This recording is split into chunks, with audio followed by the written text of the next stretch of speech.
Sera.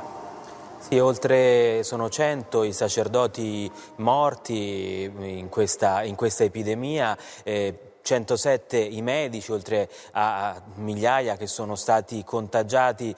C'erano anche loro medici e infermieri in piazza, alcuni dei servizi del Vaticano, altri del Gemelli. Tra l'altro, per inciso, salutiamo anche il cardinale De Donatis, che è il vicario del Papa per la diocesi di Roma e che è appena uscito dal Gemelli, anche lui colpito dal coronavirus. Gli auguriamo una rapida convalescenza. Il Papa appunto ha detto: sono gli eroi, i santi della porta accanto. Don Filippo. Sì, io quando prima ti sentivo parlare di profezia, diciamo così, in genere non seguo molto, perché mi hanno detto che tutte le profezie sono compiute in Cristo e questo titolo, però il Vangelo ci dà proprio la lettura dei segni dei tempi.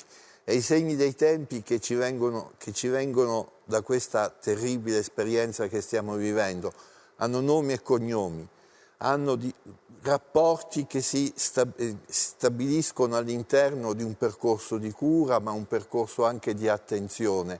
Se noi, al posto di dire siamo in guerra, scoprissimo che siamo invece un paese che si sta curando e che oltre al coronavirus piano piano cominciamo a scoprire che dobbiamo anche curare certe ferite che abbiamo impresso nella nostra socialità, nel nostro rapporto tra individui, nei nostri rapporti dentro le strutture pubbliche, rivalutare ciò che pensavamo fosse scontato.